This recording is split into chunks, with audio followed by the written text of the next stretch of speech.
애청자 여러분 안녕하세요. 약속의 성령님이 오셔서 예수 그리스도의 몸된 교회를 세워나가시는 이야기, 사도행전을 공부하는 내 증인이 되리라 시간입니다. 진행의 백성입니다. 네, 여러분 안녕하세요. 강순규입니다. 예루살렘에서 자신을 죽이려고 드는 유대인들을 향해 사도 바울이 자신이 왜 그리스도인이 되었는지를 증언했습니다. 네. 하지만 그들이 바울의 증언을 듣던 중에 다시 바울을 죽이라고 소리치며 소동을 일으켰어요. 예, 바울 자신이 유대인들에게 복음을 전하려고 했지만 예수님께서 전하지 말고 이방인들에게로 가라라고 하셨다는 그 이야기를 듣고는 그들이 소동을 했지요. 오늘 그 다음 장면을 보도록 하겠습니다. 사도행전 22장 24절부터 30절까지 읽고 이야기 나누죠. 네, 사도행전 22장 24절부터 읽습니다. 천부장이 바울을 영내로 데려가라 명하고 그들이 무슨 일로 그에 대하여 떠드는지 알고자 하여 채찍질하며 신문하라 한대. 가죽줄로 바울을 매니 바울이 곁에 서 있는 백부장더러 이르되 너희가 로마 시민된 자를 죄도 정하지 아니하고 채찍질할 수 있느냐 하니 백부장이 듣고 가서 천부장에게 전하여 이르되 어찌하려 하느냐 이는 로마 시민이라 하니 천부장이 와서 바울에게 말하되 네가 로마 시민이냐 내게 말하라 이르되 그러하다. 천부장이 대답하되 나는 돈을 많이 들여 이 시민권을 얻었노라. 바울이 이르되 나는 나면서부터라 하니 신문하려던 사람들이 곧 그에게서 물러가고 천부장도 그가 로마 시민인 줄 알고 또 그 결박한 것 때문에 두려워하니라. 이튿날 천부장은 유대인들이 무슨 일로 그를 고발하는지 진상을 알고자 하여 그 결박을 풀고 명하여 제사장들과 온 공회를 모으고 바울을 데리고 내려가서 그들 앞에 세우니라. 유대인들이 흥분해서 바울을 죽이려고 들썩들썩하니까 천부장이 일단 바울을 영내로 데리고 들어갑니다. 군중들로부터 그를 떼어 놓는 것이죠. 그리고는 바울을 채찍질해서 무슨 일로 유대인들이 이렇게 흥분하는지를 실토하도록 준비를 합니다. 그냥 물어보면 되지 왜 채찍질을 하며 물어보려 하죠? 너무 나쁘네요. 그러게요. 아무래도 이스라엘이 당시 로마의 식민지였으니까 이렇게 심하게 대했겠죠. 그러나 다행히 이때 바울은 자신 곁에 있던 백부장에게 자신이 로마 시민인 것을 밝힙니다. 내가 로마 시민인데 아직 죄도 신문하지 않고 채찍질 먼저 하느냐 며 따지는군요. 네. 그렇죠. 이게 맞는 거죠. 물어보고 때려도 때려야죠. 묻기도 전에 때리려고 하는 것은 나쁘죠. 하지만 이것이 나라 잃은 자들의 서러움이겠죠. 예, 우리 민족은 이런 서러움을 또 잘 알고 있죠. 예, 자 그런데 우리가 여기서 또 생각해 볼 것이 있습니다. 바울은 빌립보에서 동역자 실라와 함께 붙들려서 옷을 벗기우고 매를 맞고 감옥에 갇힌 적이 있지요. 네, 그랬죠. 빌립보 간수에게 복음을 전하던 때였죠. 그렇습니다. 자 그때는 바울이 매를 맞으면서도 자신이 로마 시민인 것을 밝히지 않았습니다. 왜 그랬습니까? 방금 말씀하신 대로 그때는 빌립보 간수와 그의 가족에게 복음을 전하는 것이 하나님의 계획이셨기 때문이죠. 그런데 지금은 매를 맞기 전에 로마인인 것을 먼저 밝힙니다. 이번에는 매를 맞을 이유가 없기 때문이죠. 이것은 성령님 안에서 민감하게 깨어서 성령님의 인도하심을 받을 때에 분별이 가능한 일입니다. 성령님의 인도하심을 깨닫지 못하면 일을 자칫 거꾸로 할 수도 있겠네요. 그럴 수 있죠. 예, 중요한 것은 맞아야 할 때는 맞아야 하는 것이고요. 아닐 때는 아닌 것입니다. 모두가 다 주님의 뜻을 위함이고요. 주님의 영광을 위함이죠. 바울이 이렇게 자신이 로마 시민인 것을 밝히자 백부장이 가서 천부장에게 보고합니다. 그러자 천부장이 와서 네가 로마 시민이냐 하고 묻지요. 네, 자신은 돈을 많이 들여 시민권을 얻었다고 하네요. 네. 이게 무슨 말이죠? 로마 시민권을 얻는데 돈이 많이 들었다는 것인가요? 예, 맞습니다. 그런 말입니다. 천부장의 말은 이런 말입니다. 야, 나는 돈 많이 주고 시민권 샀는데 너는 돈도 별로 없어 보이는 녀석이 어떻게 로마 시민권을 얻었냐 하고 의아해서 묻는 것이죠. 그런데 바울은 돈을 주고 산 것이 아니라 날 때부터 로마 시민이라고 답하네요. 네. 당시 로마 시민권도 미국처럼 로마 영토 안에 태어나면 자동으로 시민권을 주는 그런 시스템이었나요? 아니요, 그렇지는 않았습니다. 그것은 지금 미국의 경우이고요. 네. 로마는 그렇지는 않았는데요. 로마의 시민권을 얻는 방법은 세 가지가 있었다고 합니다. 하나는 로마 시민권자의 자녀로 태어나는 것이고요. 둘째는 로마에 특별한 공헌을 해서 황제로부터 시민권을 상으로 받는 것입니다. 마지막 세 번째는 편법인데요. 로마 제국이나 행정관에게 뇌물을 주고 시민권을 사는 방법이 있었죠. 아, 그러면 이 천부장은 세 번째 방법으로 시민권을 샀다는 말이군요. 그렇죠. 학자들에 의하면 주후 41년부터 54년까지 글라우디오 황제가 로마를 다스렸는데요. 이때 뇌물을 받고 로마 시민권을 파는 일이 아주 광범위하게 일어났다고 합니다. 특별히 글라우디오 황제의 아내인 메살리나 왕비하고 당시 로마 장관들까지 로마 시민권을 팔아서 큰 돈을 모았고요. 그렇게 모은 돈으로 사치를 일삼으며 살았다고 전해집니다. 저런 그런 비리가 정치 지도층 가운데 퍼져 있었군요. 네, 여기 이 천부장의 이름이요. 다음 장인 23장에 가면 나오는데요. 그의 이름을 사도행전 23장 26절에는 글라우디오 루시아라고 밝힙니다. 글라우디오 루시아요? 네. 방금 글라우디오 황제 때 시민권을 많이 팔았다고 하셨잖아요. 네. 그 황제 이름과 같네요. 그렇습니다. 이 천부장은 글라우디오라는 성을 가진 것입니다. 그것은 그가 글라우디오 황제 집안에 큰 돈을 주고 시민권을 샀다는 것을 말해주는 것이죠. 황제 집안의 이름을 사니까 그렇게 많은 돈을 준 것이군요. 네. 그런데 바울은 어떻게 로마 시민권을 가지게 되었죠?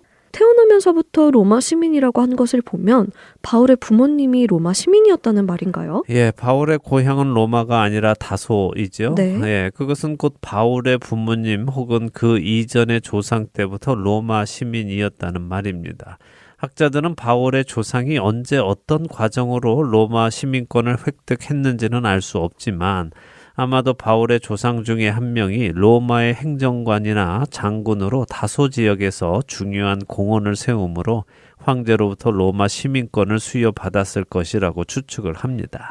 그런 추측이 가능한 어떤 근거가 있나요? 학자들에 의하면요, 바울이 다소에서 태어났으면서도 어렸을 때 벌써 예루살렘에 있는 최고의 랍비 가말리엘의 학생으로 유학을 할 정도의 집안이었고, 바울이 젊은 나이에 유대 사내들인 공회로부터 그리스도인들을 체포할 수 있는 중요한 임무를 부여받았고, 또 이제 다음 장인 23장에 보면 바울의 조카가 등장을 하는데요. 그 바울의 조카가 로마의 천부장과 쉽게 만나 대화를 나누는 것으로 보아서 바울의 집안이 군인과 관련 있는 집안일 것이다 라고 추측을 합니다. 아, 그런 배경들이 있군요. 예, 어쨌든 바울이 이렇게 자신이 로마 시민인 것을 밝히자 바울을 신문하려던 사람들이 다 놀라서 물러갑니다. 천부장 역시 바울을 결박부터 한 사실로 인해 두려워했다고 하지요. 다음날 천부장은 바울의 결박을 풀어주고 사내들인 공회를 모으고 왜 유대인들이 바울을 죽이려고 했는지를 확인하려고 합니다. 그래야 자신이 이 바울의 사건을 어떻게 처리할지를 결정할 수 있으니 말이죠. 네. 자, 이제 23장으로 넘어가서요. 그 재판 과정을 보도록 하겠습니다. 먼저 1절에서 5절 읽지요. 네, 사도행전 23장으로 갑니다. 1절부터 읽습니다. 바울이 공회를 주목하여 이르되 여러분 형제들아 오늘까지 나는 범사에 양심을 따라 하나님을 섬겼노라 하거늘 대제사장 아나니아가 바울 곁에 서 있는 사람들에게 그 입을 치라 명하니 바울이 이르되 회칠한다며 하나님이 너를 치시리로다 내가 나를 율법대로 심판한다고 앉아서 율법을 어기고 나를 치라 하느냐 하니 곁에 선 사람들이 말하되 하나님의 대제사장을 네가 욕하느냐? 바울이 이르되 형제들아 나는 그가 대제사장인 줄 알지 못하였노라 기록하였으되 너의 백성의 관리를 비방하지 말라 하였느니라 하더라. 네, 자 바울이 공회 앞에 섰습니다. 네. 그들을 주목하지요. 예전에 자신은 그 공회와 한편으로서 그리스도인들을 박해했는데 이제는 그리스도인으로 박해받는 자리에 섰습니다. 그렇지만 바울은 죄인처럼 고개를 숙이고 있는 것이 아니라 오히려 그들을 주목합니다. 네, 당당하게 말을 하는 것이군요. 예, 그렇죠. 바울은 당당하게 그들에게 말합니다. 형제들아, 나는 오늘까지 모든 일에 양심을 따라 하나님을 섬겼다라고 담대하게 말하죠. 네. 무슨 말입니까? 바울은 자기 자신이 지금까지 하나님 앞에서 양심에 거리끼는 일은 하지 않았다 하는 말인데요. 이것은 자신이 예전에 교회를 핍박할 때조차도 자신은 그 일이 하나님 앞에서 옳은 일이라고 믿고 양심을 따라서 한 것이었고 이제 그리스도를 섬기는 것 역시 하나님 앞에 옳은 일이기에 양심을 따라 하고 있다 하는 말입니다. 비록 예전에 교회를 박해한 것이 하나님 앞에서는 잘못이지만 자신은 그것이 옳다고 생각해서 한 것이기에 잘못한 것은 없다는 말인가요? 예, 잘못한 것이 없다 하는 말보다는 양심에 거리끼는 일은 하나님 앞에서 하지 않았다 하는 말이죠. 어떻게 들으면 이게 교만한 말처럼 들릴 수도 있을 것 같아요. 네. 자신은 하나님 앞에 아무런 잘못을 한 것이 없다고 하니까요. 예, 사실 바울의 말을 들어보면요. 바울은 지금까지 하나님 앞에 자신의 양심에 부끄러운 일은 하지 않았다라고 하고 있으니까 바로 그런 바울을 정죄하는 이 사람들은 결국 하나님 앞에 부끄러운 일을 하고 있다는 말로 들릴 수 있죠. 네. 아니나 다를까 대제사장 아나니아라는 사람이 저런 교만한 말을 하는 바울의 입을 치라라고 명령합니다. 대제사장의 귀에 거슬렸군요. 네. 그런데 이 대제사장 아나니아는 누군가요? 아나니아라는 이름이 벌써 여러 번 등장해서 이름 자체는 친근한데요. 네, 그렇죠. 예, 사도행전에 벌써 세 번째로 등장하는 동명이인입니다. 첫 번째 아나니아는 땅 판 돈을 속였던 아나니아와 삽비라 부부의 아나니아였고요. 두 번째 아나니아는 바울의 눈을 띄어준 그리스도인 형제였습니다. 이번에 아나니아는 대제사장입니다. 학자들에 따르면 이 아나니아라는 대제사장은 주후 48년부터 59년까지 이스라엘의 대제사장을 한 사람으로 알려져 있는데요. 역사학자 요세푸스는 이 아나니아 대제사장을 아주 탐욕스럽고 포악하고 성질이 급한 잔인한 사람이었다라고 기록을 하고 있습니다.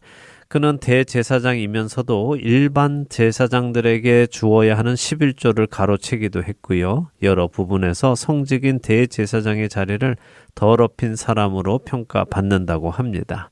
백성들로부터 존경을 받는 자가 아니라 오히려 조롱을 받던 자라고 기록하고 있죠. 그는 대제사장을 해서 큰 부를 축적했고요. 대제사장에서 물러난 후에도 다른 대제사장들과 마찬가지로 유대 사회에 힘을 쓰는 인물로 남아서 영향을 끼쳤다고 합니다. 특히 자신의 자리를 지키기 위해 폭력과 암살을 일삼은 사람으로 알려져 있죠. 전형적인 권력형 비리를 저지르던 사람이네요. 예, 그는 또한 자기 자신의 자리를 지키기 위해 매국노처럼 친로마 정책을 펼쳤고요. 그런 이유로 유대의 민족주의자들에게 미움을 받기도 했다고 합니다. 그래서 훗날 로마가 예루살렘을 공격하게 된 주후 66년에는 유대 민족주의자들이 아나니아의 집에 불을 질렀고요. 아나니아는 신변의 위협을 느끼고 도망해서 궁정 뜰에 있는 수도관 속에 숨어 있었는데 유대인들에게 발각이 되어서 붙잡혀 죽임을 당했다고 기록하고 있습니다. 매국노다운 마지막을 맞았군요. 예, 바로 이런 아나니아가 바울의 입을 치라고 명령합니다. 그 명령이 떨어지자 바울이 바로 반박을 하죠. 뭐라고? 이 양심을 따라 하나님을 섬긴 나를 치라고? 야, 이 회칠한 무덤 같은 녀석아, 네가 나를 치는 것이 아니라 하나님이 오히려 너 같은 사람을 치실 것이다 하고 꾸중을 합니다.